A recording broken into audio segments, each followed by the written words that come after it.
All right. I had hoped to write something profound, incisive, timeless, on the topic of truth.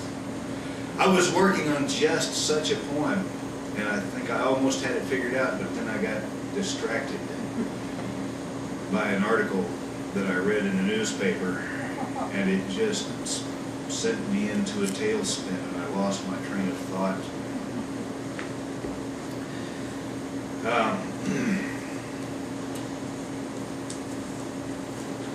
This is dated Thursday, 9/20/2012, so a week ago yesterday. It was in the Austin American-Statesman. It was an article by Ken Herman.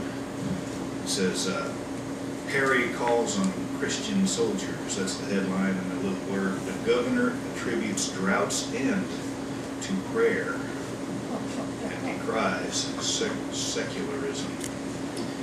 So I started to read this. I'm not going to read the whole article to you. I'm just going to pick a couple of items out here and comment on them just briefly here. The first, the lead here says, Guv'ner Rick Perry, on a conference call with fellow evangelicals, chided church-state separation as a Satan-fueled myth and urged Christian soldiers to march to the polls and accepted thanks for ending the drought. Okay, so let's let that sink in for a minute. He accepted thanks for ending the drought. I'm sure he gave God his due there and everything, but I just, I don't know what to say to this. I mean, normal people look out there and say, looks like rain, and Perry looks out and says, it's a sign from God.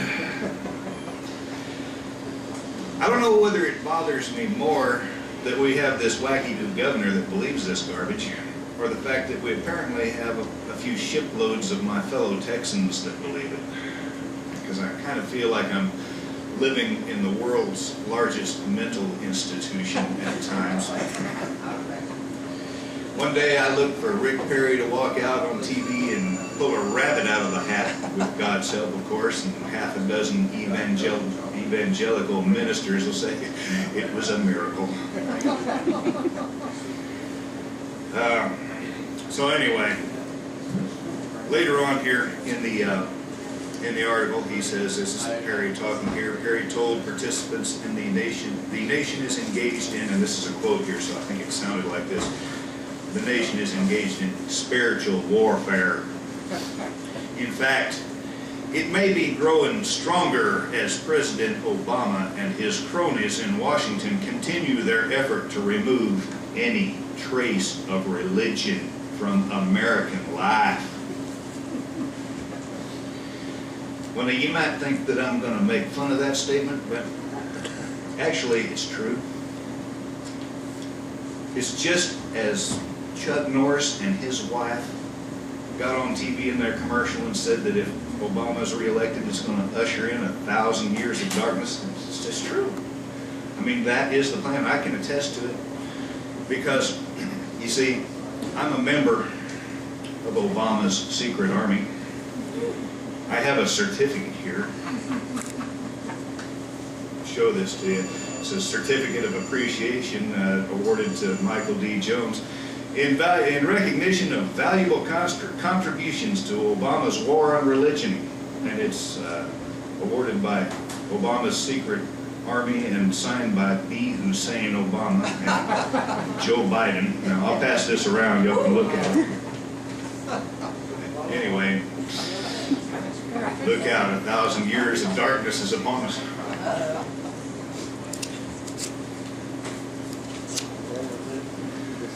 Another little item here. Perry said that America's founders, he said, relied on God's values and, quote, the message of his son Jesus Christ to build the system that we as a society have enjoyed for more than 200 years. Well, I always try to verify things when politicians say stuff. I try to go to the source and find out if it's true or not. And I've got my New Testament Bible out, and I don't know much about the Bible, but I know that the red letters in the New Testament are the quotes of Jesus Christ. And I've been combing through there for some reference, some kind of discourse on representative democracy or principles of republican government. And I don't know, maybe they're in there, but I haven't found them yet.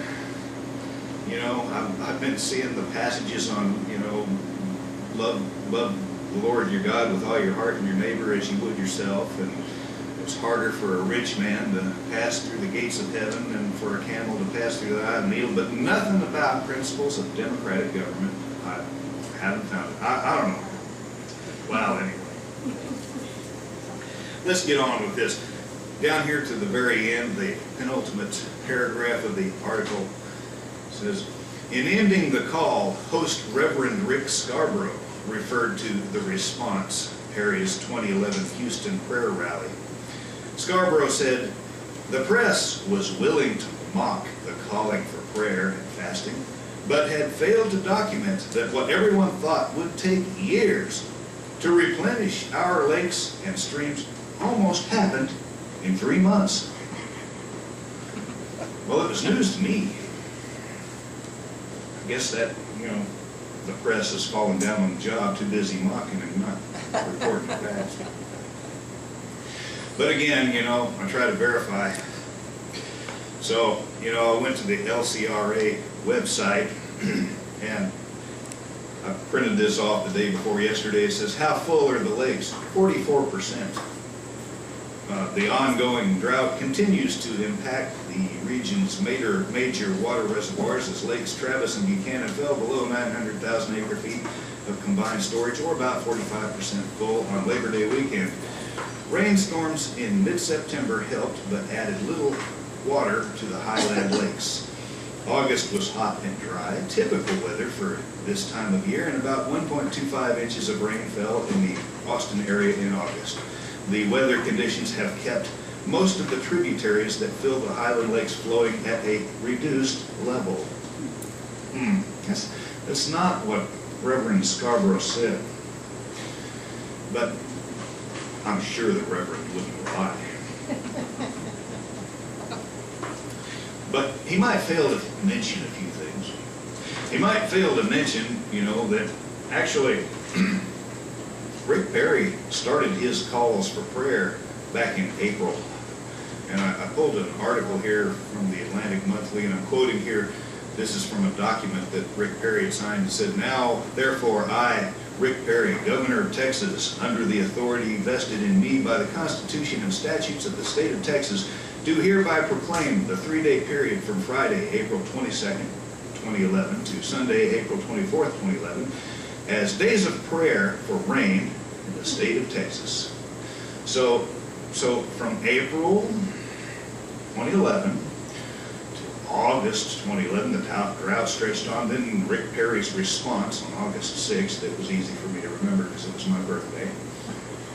And even after the response, no rain there. In fact, September, October 2011, does anybody remember what was happening here in this area? Does anybody remember the fires? The fires that wiped out Bastrop, burned a whole bunch of houses down. The fires that, according to the Texas Forestry Service, had wiped out about 5,000 barns, houses, and other structures, and several hundred, or maybe actually several thousand wildfires across the state. Such was the power of prayer. So, I read about that and I just kind of forgot about the truth.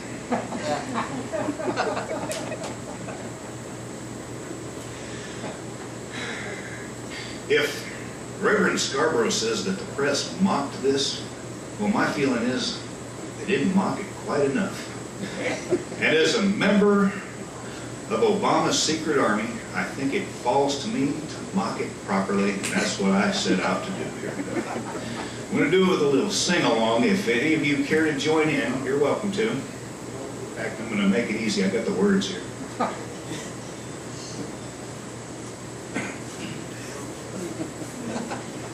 There. What key? Maybe let it stay there. So it goes like this. Okay, here's the dance. It goes, let's dance in a trance, let's quiver and quake, let's babble in tongues and handle a snake. Sanity dead on arrival at Rick Perry's tent revival. Yeah, you got that? There it is. Okay. Wait a minute, I got something to help. Y'all remember Jake here? Jake the snake. So, it's like this. Let's dance in a trance, let's quiver and quake, let's babble in tongues and handle a snake. Sanity dead on arrival at Rick Perry's tent revival. Yeah, y'all got it? Yeah, I think you got it now. Okay, so he's a humble man, but he'll admit it. Guv'ner Rick, oh yes, he did it. He rallied the faithful one summer day. They raised their eyes and began to pray.